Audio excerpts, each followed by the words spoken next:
Hello everyone, welcome to my channel. This is CA Sneha Challa, and in this video we will be revising section 43 of Companies Act 2013. So section 43 talks about kinds of share capital. Okay, so this section is applicable to any company whichever has share capital. So any company can have two types of share capital, which is equity share capital and the other one is preference share capital. Okay, so equity share capital and preference share capital. Now, equity share capital is also divided into two types. One is with voting rights. This is just normal. Any equity share capital, any equity shareholder, they have voting rights in the company. So it is normal with voting rights. But there is some other type of equity share capital also, which is with differential rights. With differential right means something that is different, something that is different than this. Then it is called as with differential rights. So now this difference can be in any form. It can be in the difference of dividends that these people are getting, which are different from these people. Okay, it can be voting. Maybe they will be getting voting on a different basis and these people are getting voting on a different basis. Okay, or anything otherwise. So any difference that they have with these normal voting rights people, then they are called as with differential rights. Okay, so moving on to the next proviso. So this proviso says that nothing contained in this act shall affect the rights of preference shareholders. Okay. So anything in this act will not affect the rights of preference shareholders who are entitled to participation in the proceeds of winding up before commencement of this act. Now, what does this mean? Preference shareholders get two preferences. Why are they called preference shareholders? Because they get some preference. Now, in what do they get preference? One thing, they get preference in the profit, that is at the time of dividend. So they get some preference before paying the equity shareholder dividend. They pay dividends to the preference shareholders. So that is one of the preference that preference shareholders get. The other preference that they get is their liability is first settled before the liability of equity shareholders are settled at the time of winding up. That means when the company is winded up, at that time, whatever is the capital, whatever is the money that is left, first will go to the preference share capital. After paying off the preference shareholders, if anything is left, then it will go to the equity shareholders. So that is about this proviso. So what is equity share capital? ESC is nothing but equity share capital. So equity share capital means which is not preference share capital. Okay. And now what is our preference share capital? Preference share capital is nothing but they are going to get two preferences that we just spoke about. One is at the time of paying dividend, and the other one is at the time of repayment of capital at winding up. Okay, so moving ahead, capital is said to be preference share capital if either or both of the following rights are there. So, as we know, whatever is the surplus profit, first will be given to the preference share capital people. Okay, and they will also get participation in the surplus assets at the time of winding up before whatever equity shareholders get. So, that is the meaning of this particular sentence. Now, moving on, we should also read rule number 4 along with your section 43. So, now what is rule number 4? So, rule number 4 of Companies Act, that is Share Capital and Debenture Rules 2014, talks about some things that are to be included, that are to be considered when a company is issuing the share capital. Okay. So, basically, this is about differential rights. Okay. We just saw equity share capital can be of two types with voting rights and with differential rights. So we are going to talk about differential rights. Whenever a company is planning to issue differential rights, it should keep rule number 4 in mind. So what does this rule number 4 talk about? It says legal requirements for issue of shares with differential rights. What are the legal requirements? It should be authorized by AOA. That means the power should be given in the AOA. You should also pass an ordinary resolution by way of postal ballot.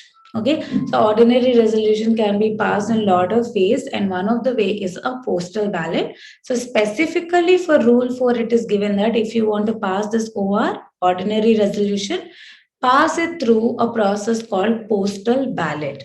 Okay, and whatever differential voting rights that you are issuing, it should not exceed more than 74% of total voting power. That means I cannot issue my differential voting rights for more than 74% of my total voting power. Let's say my total voting power is 100. So in this, my differential voting rights cannot be more than 74. Only 74 I can issue differential voting rights, not more than 74. Okay. Also, a company cannot issue differential voting rights if it has committed any default in filing the financial statements or annual report with the ROC in the immediately preceding 3 financial years. So, suppose I am here, I want to issue my differential voting rights over here. So, in the last 3 years, any year I shouldn't have done any default in filing my financial statements and my annual report. Okay, and next point says that I shouldn't have done any default in payment of my declared dividends, repayment of my matured deposits, or interest on my deposits, or redemption of debentures or interest on them, redemption of preference shares. So I shouldn't have done any default in these repayments. Suppose I have done a default. Let's say I have done a default in redemption of preference shares. Okay. So I have done a default in redemption of preferences. Okay. So if I have done any payment or default in this redemption of preference shares, I cannot issue these differential voting rights. But there is a solution. You still can issue these differential voting rights if the default is made good and 5 years have been passed from such default being made good. Now, what does this mean? Suppose I want to issue my DVR, okay, and I have some default. I have some default in redemption of preferences. Okay, so let's say I have some default over here. Okay, so now what should I do? First, I should pay off these preference shareholders. First, I should make this default good. That means I should pay them back. So once I pay them back, I have to wait for 5 years. I have to wait for 5 years. Only after 5 years, I will be able to issue my equity share capital having differential voting rights. So this is called default being made good. So I should wait for 5 years. So any default I do, if I make them good, after making them good, I should still wait for 5 years. Only after 5 years will I be able to issue any equity shares having differential voting rights. Okay. So the next point talks about I shouldn't have made any default in payment of any of my term loans or any of the loans or interest on them payable to a bank, or I shouldn't have any dues pending with respect to statutory payments to its employees like provident fund, okay, bonus. All these are some of the statutory payments. So these statutory payments are for the benefit of employees. If I'm not making these payments only at proper time, then I cannot issue my differential voting rights. Also, any amount that I should have transferred into my investor education and protection fund. Investor education and protection fund. So a company has to transfer some funds to this IEPF whenever the need arises, whenever the rules come. So if the company is not doing this, then again it cannot issue equity share capital having differential voting rights. Okay. So moving ahead, company should not have been penalized by RBI, SEBI, SECRA, FEMA, or any other special acts. SECRA is nothing but Securities Contracts Regulation Act. FEMA is Foreign Exchange Management Act. So I shouldn't have done I shouldn't have done anything wrong. If I had done something wrong, they will put some penalty on me. So if they had penalized me before, then I cannot issue my differential voting rights equity share. So if you see, issuing differential voting rights, a company can do only if it is a good company. If it is not a good company, they cannot issue differential voting rights equity shares. Okay, so this is about your part of rule 4. Next, moving on, no conversion. That means, suppose I have normal voting rights shares. These normal voting rights shares cannot be converted into differential voting rights or differential rights, and vice versa. Differential voting rights cannot be converted into normal voting rights. Okay, so moving ahead, nature of rights. So, see, differential rights shareholders enjoy all the benefits like normal voting right people only. The only difference is the difference that they have. Okay, suppose I have issued differential rights with respect of dividend. Okay, so the only difference is with the dividend. Rest everything, all these two people are same. Okay. Now, disclosure in register of members. You know that every company has to maintain a register of members. All the names of the members will be written basically in that register of members. So, to whomever the company is issuing differential voting rights, their details also should be mentioned in this register of members. Also, in the notice of the general meeting, so I told you we have to pass an ordinary resolution if at all I have to issue differential voting rights. So whenever I am passing this resolution, a notice goes to the shareholders saying that, see, this is what we want you to do. We want you to pass the decision for this reason. So all the details they'll give. So there is an explanatory statement that also goes along with the notice to these shareholders. Also, disclosure in the board report. So the board of directors will prepare a board report, and in that board report, they have to mention that we have finished the process of issuing differential voting rights, and they have to give all the details. Okay. They also, any shares issued under Companies Act 1956 should also be considered as per rule number 4.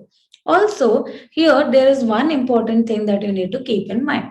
Here it says the provisions of Section 43 shall not apply to a private company whose memorandum or article so provide. So, as we have seen in Section 6, we have seen that Act overrides anything, memorandum or articles, whatever you have written in that, we don't mind if it is overriding Act will have an upper hand. But in Section 43, it is given that Section 43 is not applicable to a private company. Their memorandum and articles will have higher power than Section 43 if it is written in the memorandum and articles of the private company. So that means a private company, if it does not want to follow Section 43, it can mention that in its memorandum, it can mention that in its articles, and it need not follow Section 43. So that is about your Section 43. So moving ahead, we have two exam questions. The first exam question is explain in brief equity share capital and preference share capital, which we already did. And can equity shares with differential voting rights be issued? Yes, it can be issued. If yes, state the conditions under which such shares may be issued. So we need to mention about the rule 4 that we just studied. So moving ahead to the next section. So the next section is section 44. Section 44 talks about nature of shares. So shares and debentures, they are generally movable property. You can transfer from one person to another person. Okay. You can transfer it as per whatever is mentioned in the articles. So generally, if it is a public company, you can freely transfer them. If it is a private company, also you can transfer them, but you need to follow the regulations given in the articles. So that is about section 44. So moving ahead to section 45. Section 45 talks about numbering of shares. Okay. So as we number our pages, just like that, any shares that a company is issuing, it should have a distinctive number. It should be a different number. Okay. First thing, all of them have to be numbered and with a different number. I cannot issue two shares with number one, number one. It should be different. Like how you have different roll numbers, just like that. Okay. But there is an exception. If the shares are held in the depository system, then it need not have distinctive numbers. So, depository system means the shares are held in the electronic form. So, if it is in the electronic form, it already gets an electronic code, electronic number. So, we need not again, have distinctive numbers when they are held in the depository system. So moving ahead to share certificate. So what is the proof that you bought the share? You will have a share certificate. If you have a share certificate, it is an evidence to tell you that you are the owner of the share. Okay. So a share certificate will be issued. Okay, either by the common seal, if any. If the company has a common seal, it can issue by the common seal, or it should be signed by two directors or one director and a company secretary if the company has. This is same as what we have seen in section 22. Specifying shares held by any person, so this is the evidence telling that the person has the title of these shares. Okay, so moving ahead, so just like how you have land documents to tell you to show or prove that you are the owner of this land, just like if you have shares, so share certificate is a proof to you. It is a conclusive evidence telling that you are the owner of these shares. Okay, so how it should be issued? Either common seal, if any, or it should be signed by two directors or one director plus a company secretary. Moving on to subsection 2. So, subsection 2 says that suppose a person loses, or his share certificate is destroyed, or it has been defaced, mutilated, torn, or surrendered. That means basically the documents are not in a proper form. Okay. So if any of these things happen, the company can issue you a duplicate share certificate. So the company can issue you a duplicate share certificate. So that is about your subsection 2. So moving on to subsection 3. So subsection 3 says that notwithstanding anything contained in articles, matlab not harming anything that is not notwithstanding anything contained in articles, manner of issue, duplicate, form of certificate, plus particulars in register of members, plus others as may be prescribed by the board report, evidence, register of members about duplicate share certificate. Now, what does this mean? It means that we don't mind whatever you wrote in the articles, but the manner to issue share certificate, the manner to issue duplicate share certificate, in what form does this certificate should be, how the register of members should be maintained, all these things will be decided by the central government. So the central government decides how these things should be there. Okay, and any duplicate share certificate you are issuing, okay, this evidence, board report, everything will be as per what central government prescribes.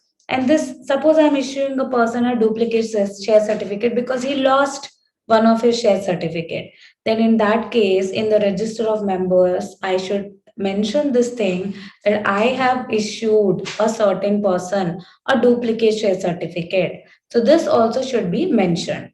Also, suppose I am a company and my shares are in the dematerialized form. That means they are not in physical form, they are in the electronical form. So when they are in electronical form, okay, the evidence that you are the owner is nothing but the dematerialized form that you get. So you don't get a physical copy, you get a dematerialized copy. So that is enough to say that you are the owner. Okay, so moving ahead, if the company does any fraud, but and if it has issued any duplicate certificate by doing some fraud, so in that case there will be a penalty. So the penalty for the company is minimum 5 times the face value of shares involved in the issue of duplicate certificate, and the maximum is 10 times of the face value of such shares, or 10 crores, whichever is higher. What is this?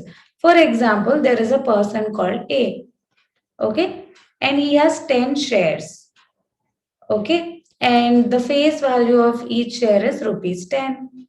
So what happened? His share certificate is not known, but the company did a fraud. Okay, it did a fraud and it issued the share certificates of A to another person called B by doing some fraudulent activity. It has issued a duplicate share certificate. So in that case, what is the penalty? So the penalty will be 5 into the face value is 10. So which is 5 times into face value. So which is rupees 50.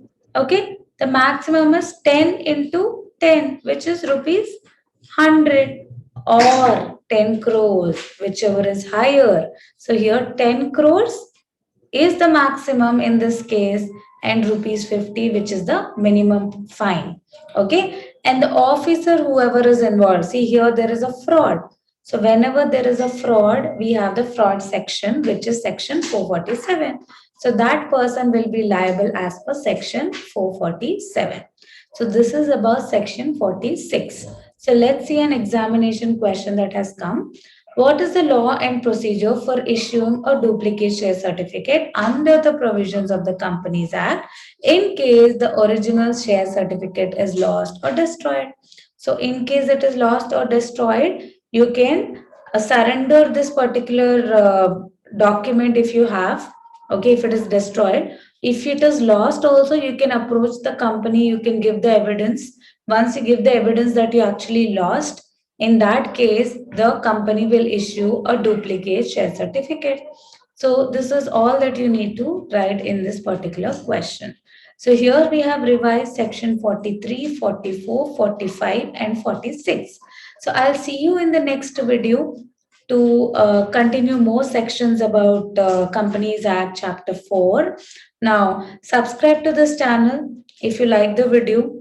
Follow the channel, like the video, share the video, and don't forget to comment. So I'll see you in the next video, everyone. Have a nice day.